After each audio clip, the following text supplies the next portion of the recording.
people and non-black people up in this joint. Welcome to the Tuesday edition of Burn It Down with Kim Brown. It is I, your friendly neighborhood stoner, Kimberly Brown, just hanging out with you guys here on YouTube. Voila, hello, buenos dias, bonjour, ¿cómo ça va? Bien? Bueno. Guys, of course, you know, Burn It Down with Kim Brown. This is the safe space where we set oppression ablaze. And listen, if you are tuning into my program and you just saw Chuck Schumer's ugly mug prefacing my wonderful show, let me please offer you my deepest apologies and just explain to everybody that, you know, I don't have no control over what commercials YouTube decides to run on this joint. But just so we're clear, you know, I don't endorse shit Chuck Schumer is talking about. I don't even know what the fuck Chuck Schumer was talking about. Just know that I disagree with every single word that he said in that little commercial. So let me apologize to y'all off the break. Hey, hi, everybody. I see everybody up in here. I see Pimp C is in the building. Courtney the SLP. What's up, Gypsy Mama? What's up, Alicia? Rain to Sud, Ursula Baptiste, Cryptician. Radical Leftist Agenda was happening. Schultzy 100, when you get in here, y'all tell Schultzy 100 I shouted him out because I think I've been forgetting to shout out Schultzy 100. But Bookie Wood, Tony H., Leslie, we got some new people up in here. Good. Listen, man, spread the word because let me explain something to y'all. Let me tell y'all what you are going to get here on Burn It Down with Kim Brown and what you are not going to get on here with Burn It Down with Kim Brown. Now listen, now we are going to examine issues from a variety of places, but always from the left, from the position of righteousness, okay? We are not capitalists here. We don't even claim to be Americans around this bitch. I don't even like to I don't rep America at all. I just so happen to have been born here, but Lord have mercy. But we are anti-empire, anti-imperialism, anti-capitalism, anti-everything that basically Joe Biden stands for, okay? All right, we are anti all of that. Now, what we are in support of, we are in support of workers' rights. We are in support of universal, and I'm not even high, universal health care mandated for everybody across the country. I mean, dude, everything that helps to build up people, that helps to build up communities, that helps to build up families in a positive way, guys. That is what we are here for. We are not here for no nonsense. And let me explain something to you. I was just having this conversation with Tunde. Tunde, I might tag you into this real quick. Girls and boys and theys, I want y'all to help me answer a question because I was talking to Tunde before we went live, and I was like, Tunde, you know, sometimes when I pop up on Twitter, I see these young leftists whom generally I like and agree with, but they really give a fuck about what Jimmy Dore got to say. And I promise y'all, I had never heard of fucking Jimmy Dore before the year 2021. And I'm just very confused as to like why in some leftist spaces, not all, because shout out to Black Power Media, all my people over at Black Power Media, we ain't talking none of that dumb shit, none of that personality conflict. Oh, Jimmy Dore and Ryan Grimm. And I'm like, I don't understand why young, bright, politically minded activists or wannabe activists or would-be leftists, why the fuck do they care about what these two white men got to say about each other? Make it make sense. Tunde, let me tag you in here. Can you make this make sense for me? Because, and maybe the good people in the chat can help it make it make sense because I don't understand it. Like, I don't understand why young Black people concern themselves about the opinion of white folks, but that's just my take. Well, one, like, so when you talk about like somebody like Ryan Graham, like he actually does at least good work. My launch, yeah, really good work, right? So totally, I think it's that people like Jimmy Dore kind of scoff at people like Ryan Grimm, especially if they disagree with them. But it's like Ryan Graham's actually like doing like journalism. Like he's not a pundit, or I guess he does punditry, but he actually does like actual journalistic like reporting, And so people like Jimmy Dore would just be like, oh, well, fuck you, because because I said so, which is oddly like Trumpian. And I see a lot of parallels between people who follow Jimmy Dore and the MAGA people. Neither here nor there. But the main thing I could say about somebody like Jimmy Dore is if you wanted to, like, if we're talking about the idea of co-opting, that can happen in more than just, establishment Democrats, right, who like co-opt movements and then fuck the movements up, and then deuce out, when they don't find it useful to them anymore. I look at somebody like Jimmy Dore, somebody who co-ops movements, right? Like, so for instance, just to give you a really brief example, right? You don't have to give me an example. I totally take your word for it, because I tell you, listen, we've given Jimmy Dore 3 minutes too many already. You know what I mean? I just sort of want to like a cursory explainer as to why, because I don't understand, and I truly do not care. But I was just asking the question. Shirley, thank you so much, Shirley. I saw Shirley say, hey family, I don't care. And I said, Shirley, I totally agree with that sentiment, and I can relate. But I was saying all that to say, guys, is that is not the kind of conversation that you are going to get here. I don't. Now, why I support white on white violence generally, like, I promise I'm not going to spend any time pontificating about the online white on white violence that happens on this YouTube sphere or happens in social media. Let's let the whites deal with that amongst themselves. Young black people, young black leftists, stay out of white folks' business. We got our own shit to deal with. And we only dealing with our comrades over here. Of course, we got love for our non-black people over here that stand with us, that stand with our issues, and understand that when we invite you into our space, we are centered here. You guys are guests. And I think everybody pretty much understands that. Infinite content. What you say, baby? We do not give a flying fuck about Jimmy Dore, says Ryan Graham does good work at The Intercept. Yeah, Dore is an angry boomer grifter. Dog. Hey, man.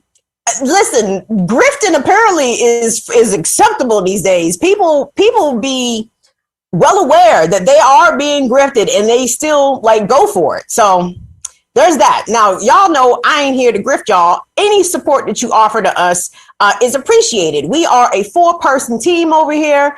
We have been, doing this solely off the strength. The only way that we are able to keep this up really is via your support. So we see you, Infinite Content. Thank you so much for your donation. And if you want to support us here at the Burn It Down with Kim Brown platform, you can do so. Patreon.com/BIDWKB. If Patreon ain't really your bag, we are on Cash App, $BIDWKB, Venmo, BIDWKB, and PayPal.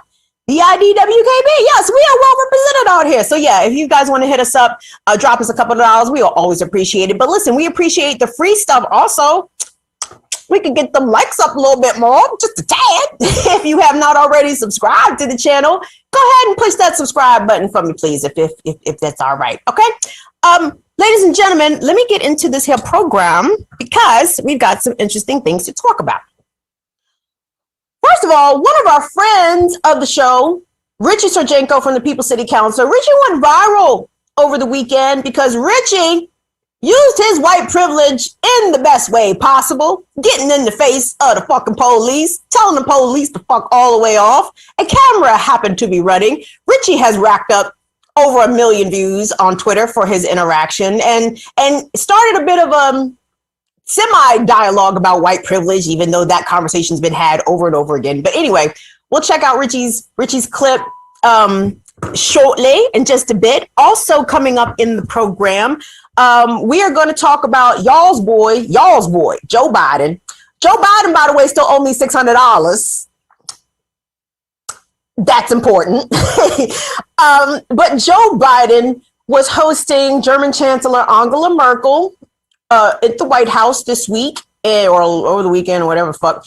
And Joe Biden was asked about Haiti and Cuba, and in referencing Cuba specifically, he said communism is a failed ideology and Cuba is a failed state. Nigga, you are the president of the United Failed States of America, Joe Biden. It is very rich for Joe Biden, of all people, to point a finger at Cuba and say that Cuba is a failed state, or even say that socialism is a failed ideology. Meanwhile, here in this capitalist hellscape known as the United States of America, the United Failed States of America, workers in Topeka, Kansas at the Frito-Lay factory are on strike now, starting their second week of a labor stoppage, because Frito-Lay is out there in Top City, Topeka, Kansas, working them people to death, literally. One of the workers on the production line actually dropped dead. They just moved the body. They just kept it moving. And these workers have a lot of extenuating, just really dangerous working conditions that they have been subjected to, including 12-hour days, 6 days a week, no days off really for a period of 5 months, no raises of any significance for over 10 years. So we're going to take a look at the Frito-Lay strike that is happening in Topeka, Kansas. And yet another state has passed $15 an hour minimum wage. Now, guys, we support the fight for 15, folks, and the fight for 15 generally because, damn it, the federal minimum wage needs to be $15. The states can't keep raising it piecemeal because the federal government needs to step in. But Joe Biden's administration, y'all boy, it ain't about that $15 an hour federal minimum wage life. So we're going to talk about that, guys. But first off, I think that is actually what we're going to talk about first off. Can we start with the workers? Shall we begin with the workers? Thank you, Alicia, so much for telling everybody. Hit that like button, goddammit. Where we at? How many people we got to be? Okay, yeah. The math ain't mad at that. No, we off by about 20. So let's get them likes up. I want us to begin there, shall we, with the workers doing workery things, and it's glorious. I say glorious. As organizers in the state of Delaware got their governor, well, rather the Delaware legislature to pass $15 an hour minimum wage, and the governor recently signed it into law. I think this was 2 days ago. John Carney from Delaware, he needs to pick up the phone and call his homeboy, Joe Biden, and tell him, hey, the first state, the tiniest state or second tiniest, actually got this $15 an hour minimum wage done, Joe. What about you? Let's take a look at that clip real quick today from the Fight for 15 folks. And again, my privilege to complete the great work of the General Assembly by signing Senate Bill 15.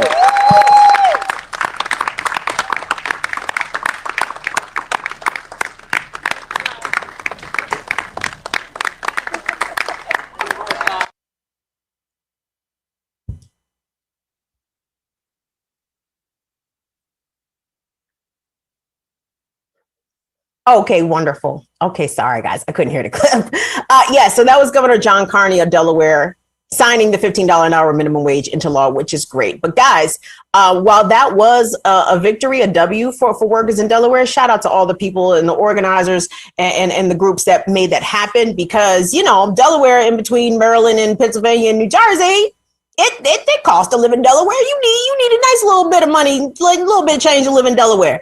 But I want us to shift to the Midwest, to Topeka, Kansas, Top City.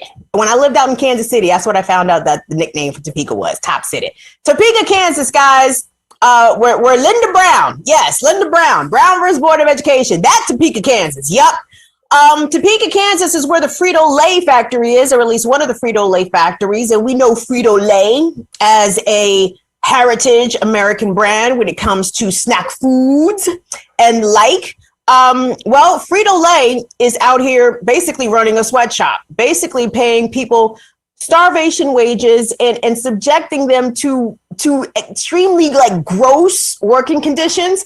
The workers began their strike the first week of July, and now it has entered into its second week. But I want us to take a look at a clip from the group More Perfect Union, which, by the way, they if you follow them on Twitter, they really put together some very nice looking videos and different reports regarding workers' rights, different workers' actions happening across the country. You should definitely follow them on the Twitter. But the union that is helping to represent these workers at Frito-Lay is called the BCTGM, the Bakers, Confectionery, Tobacco Workers, and Grain Makers. Honestly, this is the first time I've ever heard of that union.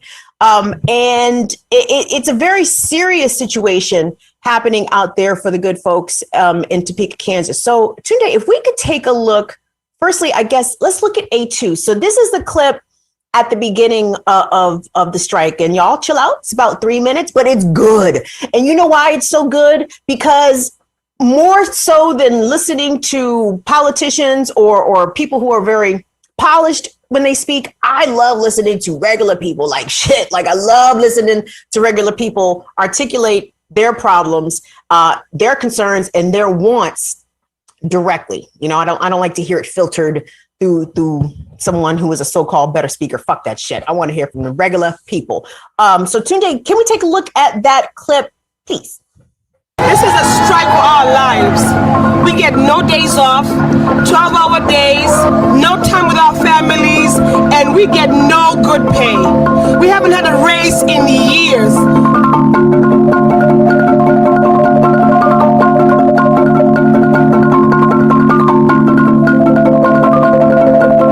You have people in this building that's been here for over 25 years. And I've been here for 37, and they are still forcing those people and myself 12 hours a day, 7 days a week. They were working for home. Half of HR couldn't be seen for most of the weeks, but we had to be there 12 hours a week, 7 days a week. It's unfair to these people that got kids, that got families that live out here. It used to be a luxury to work here, but anymore, when you tell people that you work at this place, they just call you a slave. We toured this in 5th grade even. They said, hey, you'll be happy to work here someday. Of course, that was before all the horrible working conditions and the lack of pay.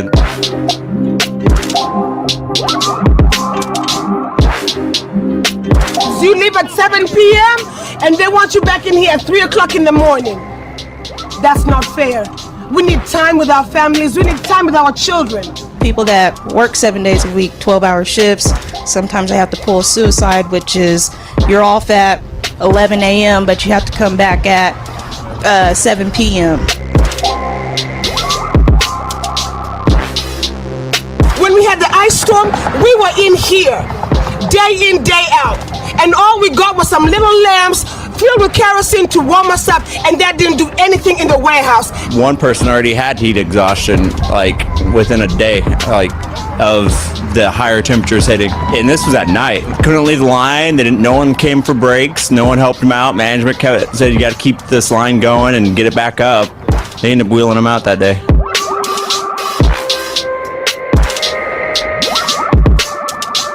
We have gone 6 full years with nothing. Actually 7, because this is drug out a year. And then they offered us, for this new contract, they offered us a dime the first year, nothing the second year, and a dime the third year. So that would mean we would be going 9 years with 20 cents. You know, everything goes up, you know, milk, gas, everything. Our wages aren't going up. We can't survive like this. They are greedy.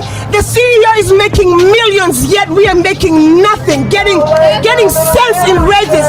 This is not fair. This is not something that we wanted to do. This is something that we had to do. Nobody wants to go on strike. Nobody wants to sit out here making a spectacle of ourselves. But we will if we have to. If we want fair wages, if we want to be respected when we walk in the building, if we want the training site of Topeka to be a little bit better, we'll do this as long as we have to.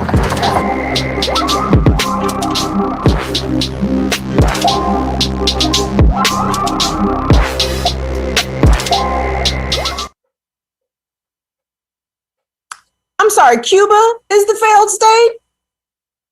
That's in America's heartland, right? The place where the real America is. So at least let politicians say it. Republican and Democrats say that stupid shit too. Guys, you should be appalled by those recounts of the working conditions that the people working at Frito-Lay have been exposed to and have endured. And to listen to their stories, it's particularly heartbreaking because, first of all, it's very clear that there are not many job opportunities in Topeka, Kansas. You know why? Because there's no way them folks would have sat at that factory for 9 years with only, what'd she say, a 20 to 40 cent raise in the minimum in their hourly pay over the course of years. It's got to be one of the only handfuls of games in town, the only places that you probably can work and they out there clearly trying to work you to death. A suicide shift, you get off at 11 o'clock in the morning, you got to be back to work at 7 o'clock at night. Dog. How? Sway? Like, what is the justification? What is the reason? And like the woman said, one of the workers mentioned that the CEO is making millions of dollars. The board of Frito-Lay, the shareholders, made a lot of money during this pandemic, everybody. Motherfuckers was sitting at home snacking. And the Frito-Lay people were still very much at work during the pandemic as essential workers, not getting any pay increases and not getting any sort of accommodations to their work schedule. So they are now in their second week of this strike, and have another clip from the same good people at More Perfect Union. Again, are they hiring? I might have to say what's up to the people over at a More Perfect Union because I respect their work quite a bit. But you're really going to hear the heartbreak in the voice of this next clip, who's one of the workers. Again, she was one of the women one of the black women we just saw in the first clip. But she about to tell y'all that basically this strike is the only time off that she's had to spend with her children. Let me repeat that. If it wasn't for this strike, this labor stoppage, this work stoppage, she would not be literally spending any time with her children. She only gets enough time off to go home, basically sleep, shit, and shower, right? And got to turn right back around and go to the Frito-Lay plant. I want us to take a look at this clip. It's much shorter. I want to say it's like a minute and some change. So let me see this if we could. Tunde, please. My son asked me, he said, "Mommy, do your bosses know you have babies?" I said, they know, but I don't think they care. It's that simple. They do not care. They don't.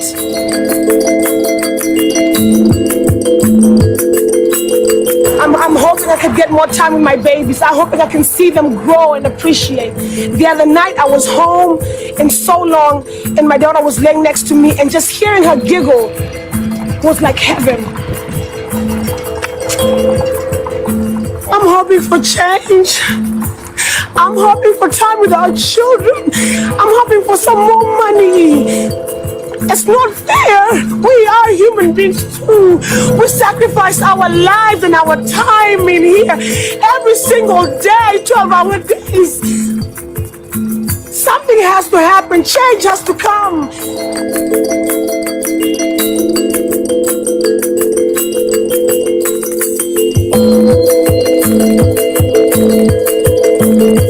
Suffering in silence. It is time, and I believe that a lot of us have had enough, and we're out here right now protesting, and we believe we will get good results.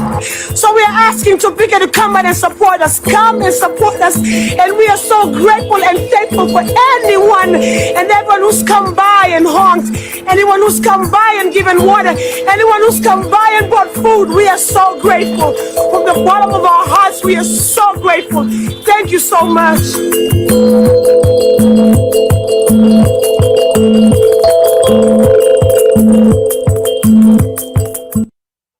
Northern Witch, honey, I'm heartbroken too. And I see all the comments, you guys saying how heartbreaking it is, how frustrating and infuriating it is. This is what capitalism does, man. It literally grinds people into dust. It grinds them all the way down. And people keep putting out so much effort, right? How much effort literally does it take for you to get up and go to work, right? You got to get ready for work. You got to drive to work. You got to park or take public transportation. Like work is not just work by itself, right? There's work to get to work, and then you got to work to get home from work, right? So there's that aspect of it. But the way that capitalism demands that parents, frankly, abandon the children, right? Like, you are going to work to provide housing, clothing, food for your child, but you don't actually get to spend time with that child because if the child's not in school, the child is being, cared for by others. Because why? Because you're at work to pay for the kid. And it's such a disgusting, vicious cycle. And it's not uniquely American, but America does this the best, meaning the worst.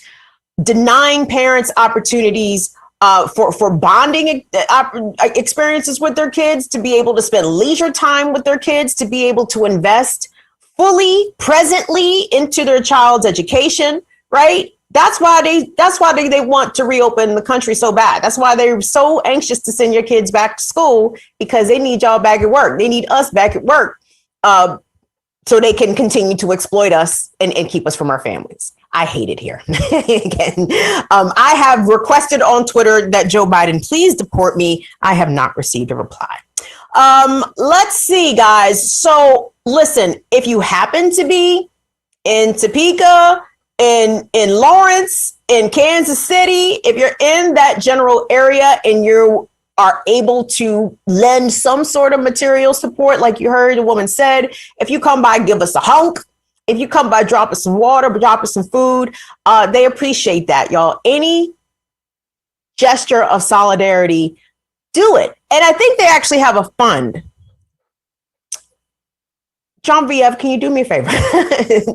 I check and see if they have a fund for me, honey. I thought I saw that, but then again, marijuana brain. That happens to me sometime. What's up, Lateef Mims? I see you in the building. What's up, Natalie A?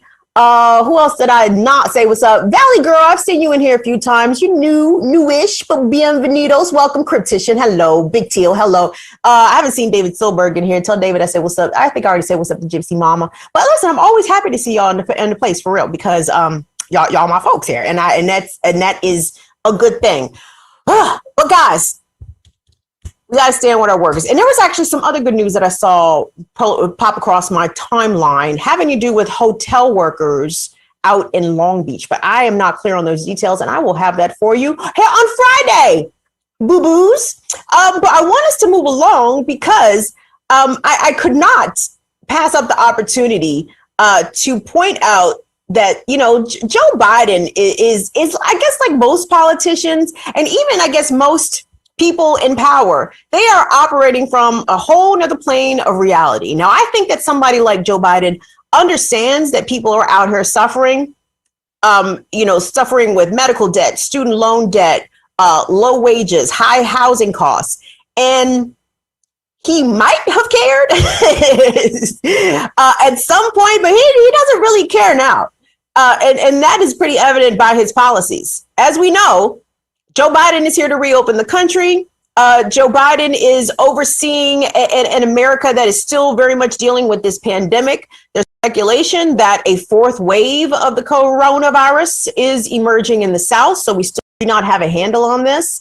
As you see, Joe Biden is governing the United States of the United Failed States of America for people just like those that we just saw at the Frito-Lay factory in Topeka, Kansas. People who are working for starvation wages and actually very, very little else.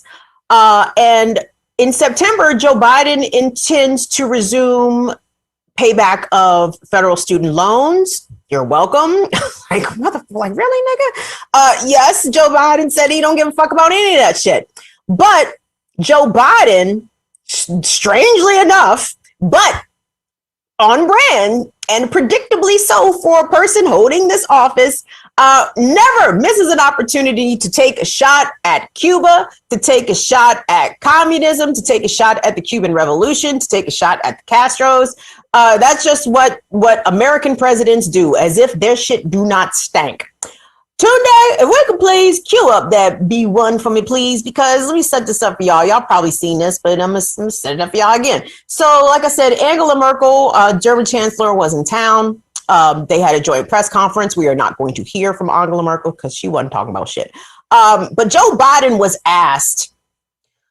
Part of me actually wanted to include the reporter asking the question, but I'm like, all right, I don't want to make this shit too long, but it was such a fawning kind of question. Like, President Biden, we understand that the conflict in Haiti. I was like, nigga, shut the fuck up. So anyway, Joe Biden was asked specifically about Haiti and Cuba. Now, we edited these comments so just to reflect his positions on Cuba.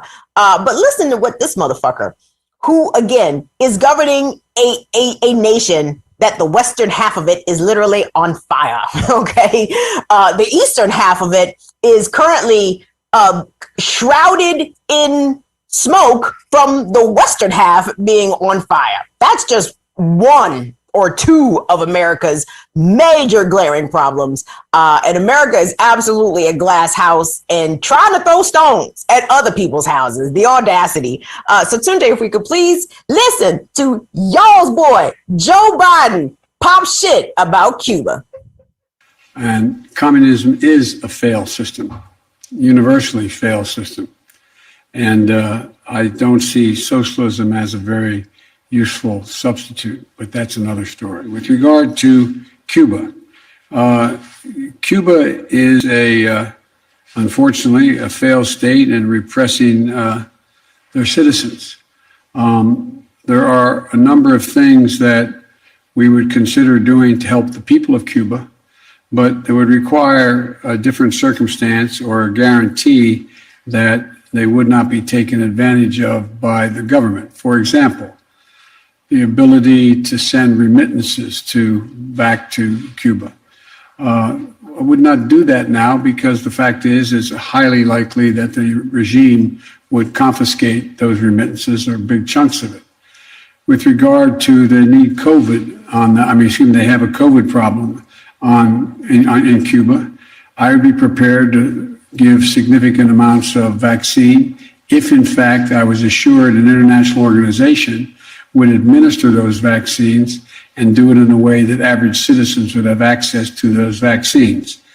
One of the things that you did not ask, but we're considering is they've cut off access to the internet. We're considering whether we have the technological ability to reinstate that access. You know, guys, there was a lot there that Joe Biden said that was wholly out of his ass. Where would y'all like to start? Because I was taking some notes. First of all, Joe Biden want to talk about remittances. Okay, bro. Okay. I'm going to put a pin in that. Perhaps we will come back to the remittances. But the most important thing out of that particular statement that he had to say had to do with the vaccines. Okay. COVID-19 is a humanitarian crisis. You understand? COVID-19 has killed over 4 million people globally. It has killed over 600,000 people right here in this country. I am not certain exactly the number of Cubans that have died from COVID-19, but I assure you that Joe Biden saying that he would give vaccines to Cuba only dependent on whether or not an international organization would be there to administer them. Fuck you, bro. First of all, Cuba has a better healthcare system, national healthcare system than the United States. Okay. I assure you that if Cuba had vaccines on hand, those vaccines would be distributed in a far more efficient way than the United States has done. And it would be done more quickly and more efficiently. Okay.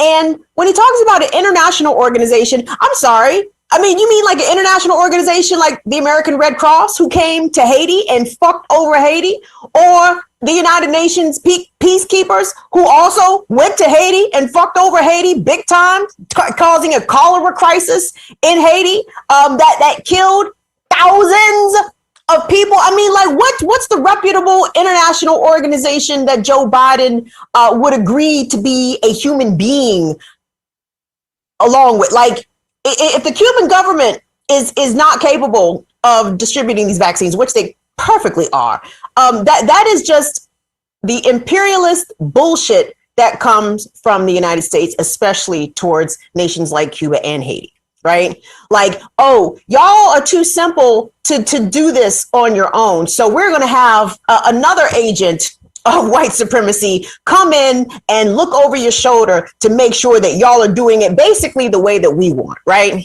What you say here, infinite content? Cuba has developed 2 vaccines, right? And listen, so I am aware that Cuba has vaccines. So, but I remain a tad bit in confusion. If Cuba has vaccines, then what is the crisis that is happening on the island? I'm not sure, and I'm sure it has a lot to do with having access to the materials to be able to manufacture these vaccines at a mass level, which is really difficult to do when your country's been under an embargo for 6 decades, right? And the United States, especially when it comes to the media coverage regarding what's happening in Cuba, either omits the embargo entirely or says it in passing, or says it as something that is not necessarily integral to the issue in Cuba, especially when it comes to the United States foreign policy. The only reason that that Cubans are in the streets right now demanding food and medicine is because the United States has it set up that they cannot access food and medicine, right? That's a big problem, huge problem. I want us to take a look, actually, because I really don't like the tone coming from the White House right now. I don't like the fact that Haiti and Cuba seem to be in the crosshairs of this administration, which they always are in the crosshairs of the American government in some form or fashion. But when Cuba and Haiti lead the news, that's usually not good for Cuba and Haiti, because that means that the United States is about to do more fuck shit to Cuba and Haiti, as if that was even possible. But there has been some talk amongst some of those white Cubans, those blanquitos down there in Miami, right? Them Bamas want the United States to full on invade Cuba. What? They go, why? And what would be the reason? Can y'all spell Bay of Pigs? Don't y'all remember what happened the last time the United States tried to invade Cuba? It did not go well. But there's a blog called Belly of the Beast, which reports on Cuba and Cuban issues and the Cuban people from inside of Cuba. They have a Twitter account. I hope it's not the feds. It might be the feds. I don't think it's the feds, though. I don't think it's the feds. Because listen to what these Cubans had to say when asked about the possibility of the United States invading their country. That would be B2. This is from the Belly of the Beast, guys. And if your Spanish is awesome, then you should be able to understand. If your Spanish is not awesome, there are subtitles. Hold on. Rain the Sud, who's been in charge of the past 400 years, scattering all over the globe? Yep. Try to tell everybody what the fuck to do. Fuck them Bamas, Rain the Sun. You tell them. Let's take a listen to the Cuban people in Cuba. And listen, these look a little different than them white Cubans down in Miami who be talking all that shit, waving Cuban flags and talking about down with Castro and all this shit. Nigga, okay. Y'all not credible, reliable sources, but okay. But the Cubans we're about to hear from, you're going to see some black Cubanos, some Afro-Cubanos on this joint. So tune in, let's take a look at that from the Belly of the Beast. Nuestros hermanos cubanos necesitan intervención ya. Los dos portaaviones se ponen en la costa sur y en la costa norte. Algo militar, todas las opciones tienen que estar sobre la mesa.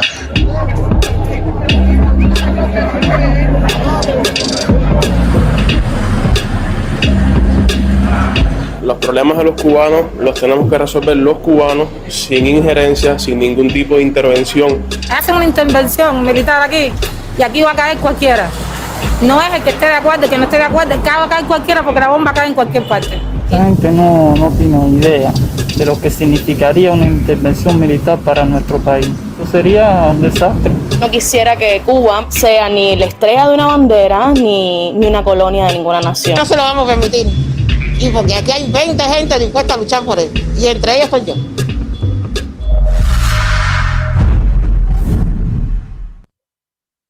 Our Cuban brothers and sisters are clearly not with the shits. And if Joe Biden want to come over there and do some shit to Cuba, I think Cuba is going to be ready for them. Guys, that will hopefully be the last thing that Joe Biden would want to do. But again, this is America. What would America be if it wasn't a president trying to engage in some form of regime change? Especially a Democrat. Oh my gosh, that's like the Democrats, one of their favorite things to do. They love regime change. Like that is their shit on the low. Not even really on the low, on high key, their shit. It's really interesting to me for Joe Biden to talk about Cuba being a failed state. It's like, failed where? Like what if Cuba has failed, if Cuba is not able to meet the needs of its people, it's because the United States has had their thumb on the scale of what happens to Cuba for over half a century. And the United States has been fully unapologetic about it. All of us know the many dozens of attempts on Fidel Castro's life. And the United States sort of shrugged your shoulders like, what do you expect us to do? Of course we tried to kill Castro. And it's like, but democracy, right? And they're like, no, silly.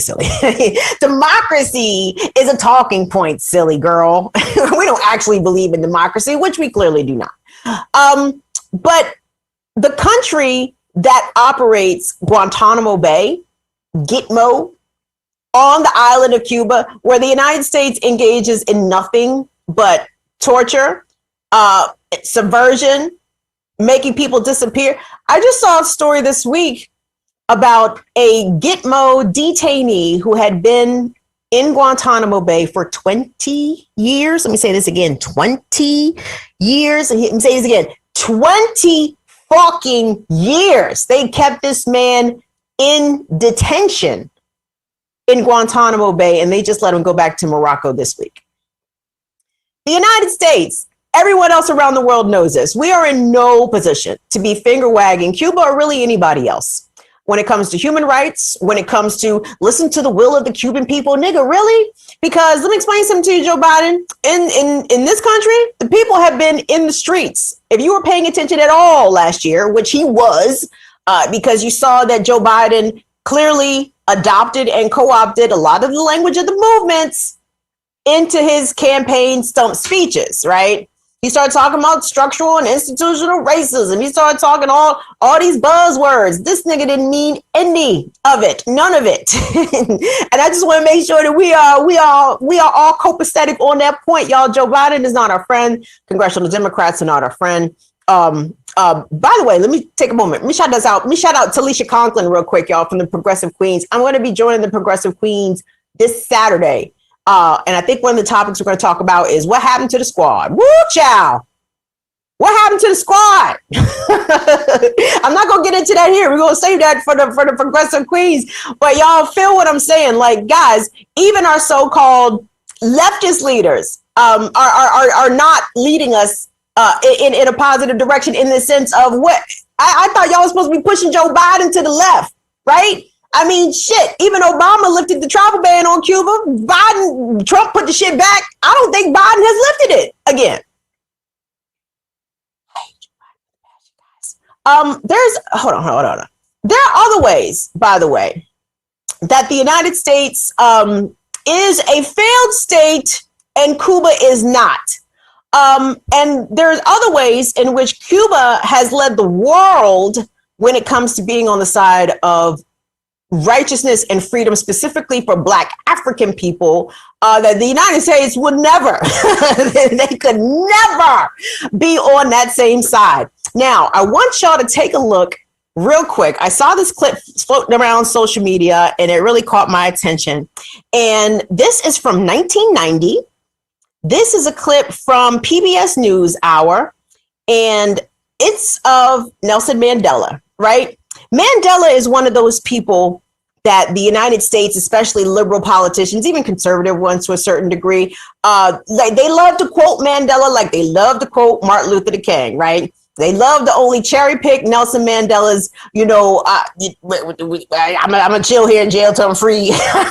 I'm sorry, I don't have no Mandela quotes handy, but you understand what I'm saying. They love to highlight some of the more like universal themes of like love and togetherness, but fully omit his very pointed analysis of American imperialism and fucking white supremacy, right? Like Nelson Mandela was on them shits. So this is a clip we're about to see, y'all, from 1990. And Jean-Pierre was so kind to tell me exactly who this person was. Because I was like, Jean-Pierre, can you help me find out who this white man is talking crazy to Nelson Mandela? And Jean-Pierre helped me. And they think this is Brian McNeil, I believe, of the McNeil-Lehrer Hour, if y'all political junkies seem to remember that very old program. But listen to the fucking hubris just oozing out of this white man when he is asking Nelson Mandela about how he can stand with communist Cuba. And listen to how Nelson Mandela read this white man for filth, for filth. Roll that shit, Tunde. A man who changes his principles depending on with whom he is dealing is not a man who can lead a nation. The context was this: what principle are you being asked to change, you, Mr. Mandela, when Americans question your praise for the human rights under Gaddafi and Castro? What is the principle involved there that you're being asked to change? Mr. McNeil, this is a matter which should not be handled lightly, as many people do. The first country which we approached in the 60s for assistance when our leaders had to leave the country in order to mobilize the support of the international community. The first country we approached was the United States of America. We could not even succeed to come close to the government, and they refused to assist us. But Cuba, the moment we appealed for assistance, they were ready to do so, and they did so. Why would we now listen to the Western world when they say we should have nothing to do with Cuba? It's just unreasonable. No human being acts in that particular fashion. Here is the country that was the first to assist us when the West, which had formidable resources, was actually supporting the government. Now you expect us to change our whole approach and to start condemning Cuba for what is supposed to be happening inside the country. No man of principles could ever do that. Happy belated birthday to a Cancer King who shouted out Nelson Mandela's birthday in the chat, July 18th, 1918. Put some respect on his name. I mean, that sounds like even a ridiculous thing to say. Of course, you put respect on every follicle of hair on Nelson Mandela's head. And you heard him tell Brian McNeil, nigga, first of all, we called the U.S. first. And the U.S. said, kick rocks. And we called Cuba. Cuba said, what you need? We're going to send it to you right away. Like, Cuba has always stood with African people, African countries, Latinx countries, people that have been oppressed by American bullshit, right? And American corporate bullshit, American government bullshit. And I'm sorry, like, it's like we are not going to diminish Cuba because of their current situation. Their current situation has everything to do with American foreign policy. It doesn't have anything to do with how they're operating their government. And the reason that communism is a failed ideology, so to speak, per Joe Biden, is because the United States is determined to make it fail, to force it to fail, to do everything within its political and economic power to make it fail. And there was a vote recently in the United Nations. I think the vote tally was 183-2. And I thought maybe we had played this clip. Maybe we didn't, though. But it exists. A vote recently in the United Nations, I think it was amongst the UN General Assembly, voted to have the embargo on Cuba lifted. Now, this was a symbolic vote. It doesn't mean anything because the United States is the main ones enforcing that embargo. But the vote was along the lines of 183-2. And the two opposing votes were the United States and Israel. Y'all, please let there be a hell, and please let all the evil people be roasted in that joint. I would hate to think that all of this evil that is happening right now via the hands and the apparatus of the United States is going to go unpunished in the afterlife. I would sleep better knowing if hell truly existed for people like Joe Biden, for people like Barack Obama, for people like George Bush, for people like Donald Rumsfeld, for people like L. Paul Bremer, for people like Dick Cheney. Like, come on, man. There's got to be a bad ending for these people, would be my hope. One other thing I wanted us to highlight when it comes to, again, the ridiculousness of an American president calling Cuba a failed state while the United States languishes in crumbling infrastructure, while we have children who were forced to learn at home, distance learn at school. Oh, and lo and behold, a lot of them don't even have internet. Didn't you hear Joe Biden say he was so concerned that the Cuban government had turned off the internet for the Cuban people? Sir, there's a lot of school-age children across this country in urban cities and rural locations who were not able to successfully distance learn because of a lack of internet. So if the United States has the capacity to unilaterally restore internet to the island of Cuba, what the fuck are they waiting for to give internet to the children of this country? Make it make sense. That's the thing about capitalism. Capitalism will fuck itself in order to kill communism. It's amazing. Like, capitalism is not even meeting the needs of its own people, but in order to kneecap communism some more, capitalism will be like, oh, you know what? We actually could step in and restore internet to Cuba. Fuck them kids out there in Nebraska and in Baltimore City who got behind on their school lessons because they didn't have proper access to the internet, or for the parents who had to take off of work and sit in their car at the school, literally with their kids in the car so they could have access to the internet outside of the school building. You guys, America is the shithole country. Make no mistake about it. Every single day that gets proven out. Tunde, if you could pop up B4 for me, please. There was a study released, a report rather, by the National Low Income Housing Coalition, and it's titled Out of Reach 2021, the high cost of housing. And guys, what this, first of all, I encourage you all to go read this report. But basically what this report says is that hourly workers, people who earn an hourly wage, literally would either have to work 80 to 90 hours a week or have 2 full-time jobs and still would barely be able to afford a 2-bedroom modest apartment in this country. It is damn near impossible to live anywhere in America making minimum wage, working only 40 hours a week. Capitalism is the system that demands that you work yourself into a grave in order to only have the basics. And you may not even be able to afford the basics. Basics meaning housing, food, clothing, hopefully some entertainment. I fully believe that anybody of any income level, poor people especially, deserve to kick back, relax, enjoy shit in life that we like, that they like, and not be chastised for it, right?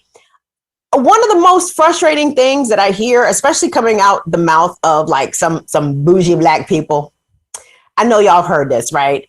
Well, if you can afford Jordans, you can afford a passport, bitch. What? One has nothing to do with the other, by the way. Like, your passport does not mean that you are leaving the country. It just means you have a document that says that, hey, if you can get a couple $1,000s together, yes, you can leave the country. A passport does not necessarily mean that you are traveling, right? But your Jordans, which I don't like Jordans, by the way. Anyway, I think Jordans, I've always thought Jordans are ugly. I never understood like why Jordans were like a big fashion statement. But hey guys, I'm a Bama. I'm a Maryland Bama. Which one for me? Anyway, I don't like those sort of like class divisions, especially when it comes to like black folks, right? Like don't do that.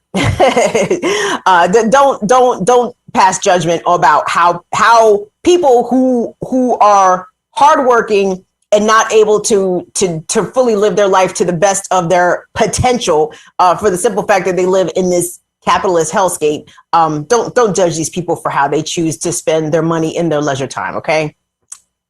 Food shortages in Cuba. But girl, hold up. Food shortages here. All the shit that they talk about Cuba, honey, is stuff that is happening right here in America. Like, come on. We all didn't see the food lines last year and stretching into this year, people lining up for literally miles to get free food. Shit, the neighborhood police where I live, they have been giving away free food really this whole time. Like they come through. I think I have complained about this on occasion because they come through with their like they come through with their lights and sirens, which is fucking obnoxious and honestly triggering as hell to hear the cops like making all that noise in front of your house. But what they are doing is give away free food, right? So anything that you could say about Cuba, or anything negative that you could say about Cuba, you can absolutely say about America. But the difference is all the positive things you can say about Cuba, about their literacy rate, about the amount of doctors that Cuba dispenses out to the world, to their healthcare system. Those same things cannot be reciprocally said about the United States, right? Because we ain't that girl, okay? We do not care as much about our citizens as communist Cuba does. So enough. Please. Don't believe the hype. Don't fall for it. But if you're already here, I know y'all not falling for it, but do me a favor. Your auntie, your uncle, your mom and your pop who watch CNN, who watch Don Lemon, who love Rachel Maddow, please correct them. Because I don't even watch that shit. All right, I can only imagine the levels of propaganda that is coming across cable news. And I don't even count Fox News there. Get Fox News on a whole nother level. But the so-called rational-minded people who watch CNN and MSNBC and are talking that shit, oh, look at the Cuban people. They're fed up with communism. Nope. Don't believe that hype. There was another march in Havana. I meant to grab that video, but that's okay. It's findable. Actually, go to Lukman Nation on Twitter. Jackie Lukman tweeted out a video of a massive rally in Havana, a counter protest against the one calling for the ouster of the Cuban leadership, right? Basically saying, listen, we good, okay? It's America fucking us up. It's not Cubans fucking us up. It's America fucking us up. So if America would cease its imperialist meddling into our island's affairs, we could probably be thriving. But a communist socialist nation is not something that the United States or even the Western powers, the NATO powers, the allied powers, as it were, they don't want to see that shit thrive, and they will do everything they can to sink it literally into the ocean. So please, y'all, as much as we are able to counteract false narratives about Cuba, about how Cubans live, and about what Cubans want, because them pit bull white Miami motherfuckers, them white Cubans, okay? Do not trust them niggas. Because those are the ones that were privileged with the money and they got out. And this is very much a racial issue, in my opinion, and amongst other sort of very layered issues when it comes to Cuba. But the Afro-Cubans on the island versus the Blanquitos in Miami, nigga, we talking about different people. I want us, and how could I forget this? Tunde, if you could cue up B5 for me, please. So in addition to the United States not having good internet access, infrastructure in general for the country, in addition to the United States allowing corporate capitalists to dominate the way that Americans are able to live in terms of earning a living wage, being paid starvation wages across the board by and large, no universal health care. The United States is actually torturing people in Cuba at Guantanamo Bay, so fuck your freedoms. Also, and you can't afford to live in America, even if you have two full-time jobs and work 80 plus hours a week, you still can't afford a 2-bedroom apartment in this country. So there's that. But another way that America is indeed the failed state and not the United States has everything to do with the police, has everything to do with the police state that is happening in the United States. And we're about to shift focus to Los Angeles for a stretch because LA was wilding this weekend, y'all. There was a lot of shit popping off in Los Angeles, a lot of confrontations with not only the police, but there was a big Proud Boy gathering out there. An anti-trans protest was happening in Los Angeles, and that is where we're going to pick up. So I'm telling you about what happened in LA to also use it as an example of how the United States is the repressive state. We are the ones repressing our own people. So fuck you, Joe Biden, when you talk about the Cuban government repressing the will of the people. That's what the United States does to its people daily and forever and for literal generations. So please, I don't want to hear that that's not who we are as an America. No, nigga, that's the only person we've ever been, okay, is to repress freedom movements of workers and of black and brown folks. So cut the noise. So anyway, in LA, let me give you guys a trigger warning, because what you're about to see, I mean, this is a little graphic, because it is the Los Angeles Police Department straight up acting like stormtroopers, acting like jackbooted thugs out this bitch. Okay, now this video was shot by a Twitter account named Water Spider, and it has been viewed on Twitter almost 7 million times. And if you are familiar with Twitter, a video that gets 7 million views is being circulated quite a bit. So that should tell you something. I doubt if you're going to see this on your local news broadcast. And I don't even know if they would have ran this on cable news. Y'all got to tell me, because I don't be watching cable news because it should make me mad. So Water Spider shot this, and this was at the, I believe, at the Proud Boy rally, where the police, of course, were protecting the white supremacists and attacking journalists. One journalist by the name his name is Vishal Singh out in Los Angeles was attacked by LAPD, had his hand broken, and is going to require medical attention and subsequent therapy after that baton attack by LAPD. But this clip that you're about to see is a woman who is going to be shot by a rubber bullet at point blank range, seemingly with a shotgun, right? And mind you, these are supposed to be non-lethal munitions, but as we can all remember from the protests nationwide last year, a number of people lost their eyes, like literally had their eyes shot out by rubber bullets, suffered just tremendous wounds from these so-called non-lethal munitions that will absolutely fuck you up. And it should be 100% illegal for police to wield these things at protesters. But I want you to see this, and I want you to ask yourself, who is really the failed state here? When the police get to shoot protesters dead in the face, and the woman, let me rephrase, is not dead, point blank in the face. She is alive, but injured nonetheless. So trigger warning for this video. Tunde, if we could please take a look at B5.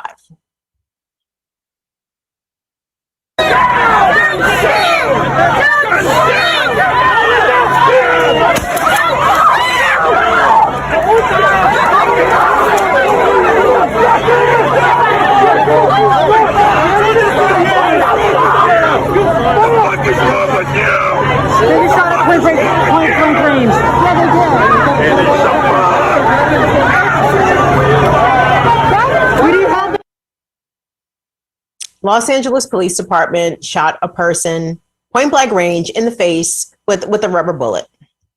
I do not know the extent of the person's injuries, but as soon as I am made aware, I will let you know, guys. I like to try to follow up on stories that we do. I don't like to just bring you a story and be like, oh, moving on to the next thing. No.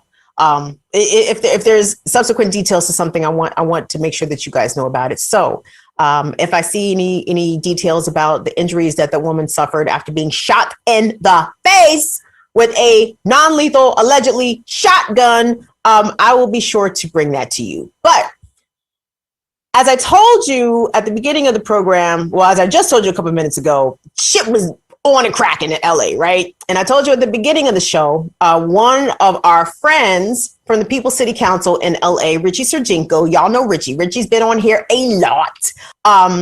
Ricci went viral this weekend. But before we get into Ricci's viral video, I want us to take a quick glimpse back at a previous appearance Ricci made here on the program, where he was talking about LAPD targeting unhoused people at the Venice boardwalk, right? People who don't have anywhere to live, and the unhoused population in Los Angeles continues to grow by the day.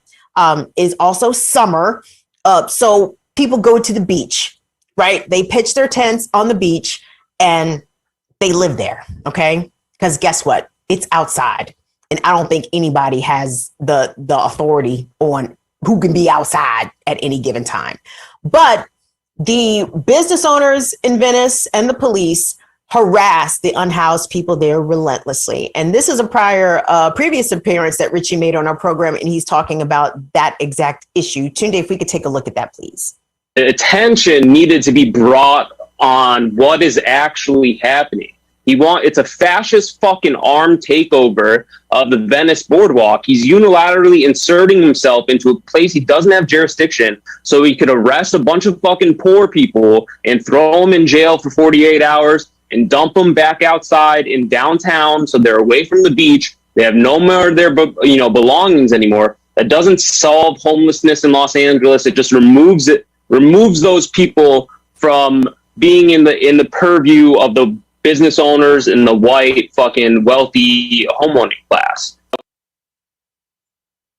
Ricci knows what he's talking about, but more than that, Ricci is out here in these streets, putting his body where his mouth is, so to speak. There was a viral video that went around the social media, everybody.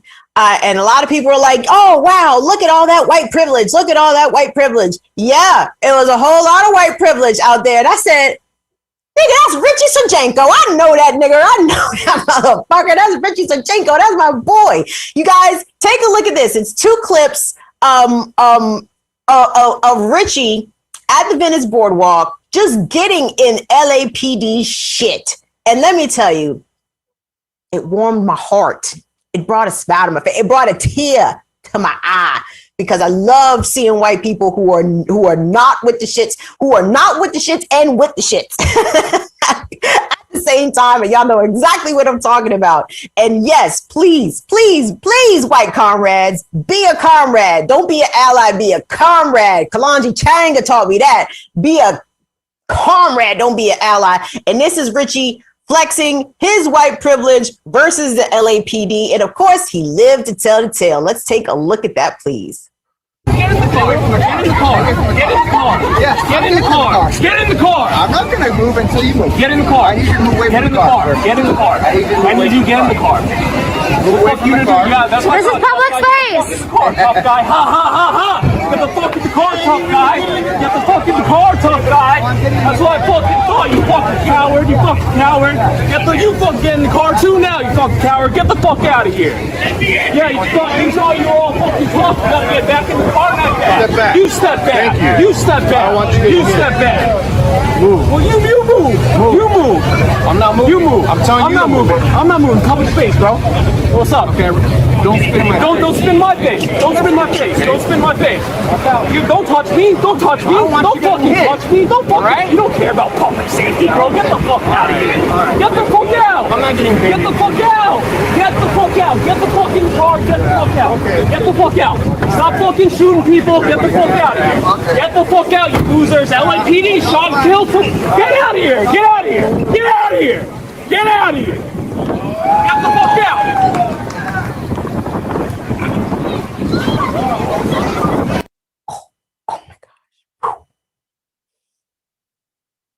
A tear to my eye, ladies and gentlemen and days. You heard Ricci tell the pigs. Ricci said, y'all don't give a fuck about public safety. Get the fuck out of here, dog. Yes. Yes. That is Ricci Sergienko, y'all. People City Council, y'all. Los Angeles, stand up, y'all. I love it, okay? And that is exactly what we want. I want all our white comrades to come with that same vibe right there. be like Ricci. Can you be like Ricci? And I texted Ricci when I saw that. I said, you. I said, that was dope.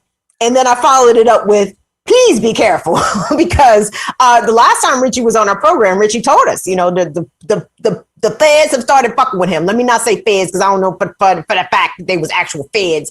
But the police have begun giving him the real deal surveillance. You feel me? Like they are on to Ricci. So Y'all follow People City Council on Twitter if you could follow some more of the work of people like Ricci Sergienko. And again, and listen, y'all know I'm here for all activists. And to be honest, like we have not had as many organizers on here as I would like. I really want to talk to people in Minneapolis. I really want to talk to people in North Carolina. Like there's shit happening around the country and people that I want to speak to directly on the ground. But I'm very glad that we have somebody like Ricci who's out in LA. Who is giving it. Yes. I love it. Y'all love it. By the way, Rain to Sud, thank you so much, love. Molly just said that you just sent a bunch of people our way on Twitter. So thank you so much for your support. We really appreciate that. Guys, we're going to call this a night. We're going to call this a program. Do me a favor, though. Tomorrow morning, 8 a.m. Eastern time, tune into Black Power Media. It's the Remix Morning Show. I will be hanging out with all the amazing people at Black Power Media. If you have not already subscribed to Black Power Media, please go do so. You can even become a member over there at Black Power Media and get yourself some access to some exclusive content. But come hang out with me tomorrow. Dr. Jared Ball, Kalanji Changa, Kamal Franklin, Ear Doctor, y'all, we have been doing, well, not we, let me not say we, Ear Doctor's been doing this shit. Ear Doctor's been doing this really cool segment, playing like samples and stuff, right? I mean, I get very excited. It's like one of my favorite things in the morning. But Dr. CBS, Dr. Layla Brown, Dr. Ichele with the medicine bag, yo.